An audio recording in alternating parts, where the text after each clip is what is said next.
Oh, hello. That comes to £7.70, please. Okay. Would you like to receive that? No worries. Thank you very much. Thank you. Before my time, the shop was called Valley Garden then, and was across the road, and the owners were going to sell it, and the workforce decided that they were going to buy it, and they got together, got some advice, they got a bit of a grant, and they just bought it and formed a workers' co-op. So what's it take to run a workers' co-op? Cooperation. And organisation. I think people have to, if everyone knows what they're doing, you don't need a boss telling you and reminding you.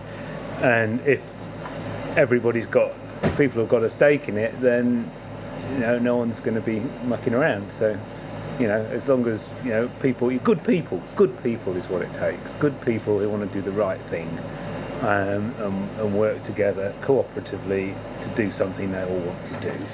And if you've got people doing that, then you're going to have a good co-op, because communication always vital. Because obviously especially the bigger you get, you've got lots of people with different ideas. It's good to talk it through. All decisions are taken by all the members by consensus, where possible. But it's easier than you'd think. And then sometimes you get something crops up which can be the weirdest thing, and that's the thing that everyone has disagreements about. But generally, as far as running the business goes, it's fairly straightforward. Then it's kind of the quirky stuff that comes up, where we have lots of chat and discussion and trying to convince each other. And if people wanted to set up a workers' co-op like this, what would they need? The idea and the determination, and 3 people. I've worked in business and I've worked for government, and I find there's a lot of nonsense in management and in politics. A lot of things I don't like in business and in the public sector don't tend to happen in co-ops, because it's just people trying to do the right thing by each other, which is what you want. You've got some Palestinian goods here. Yeah. What's your policy on We that? regularly have Palestinian goods in, and have for a long time. We have a connection with some people over there. We're actually twinned with the Batir Women's Cooperative on the West Bank. They're having a terrible time at the moment. They've got children being arrested for throwing stones and charged as terrorists.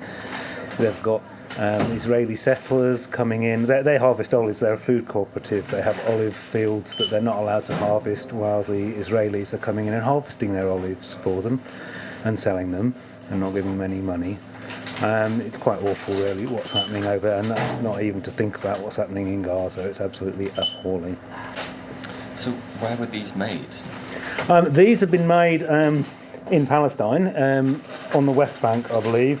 Often from olive groves. Some of the olive wood, the Israelis destroyed a lot of olives over there, and so this is the wood from those trees. And also handmade ceramics, all hand painted as well, by Palestinians.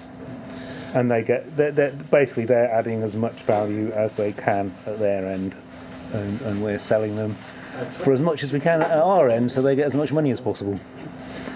I'll be buying a soap dish. What's your policy on Israeli goods? We don't have any. Thank you very much. You're welcome. Thank you. You're welcome. It wants me to there. Yeah.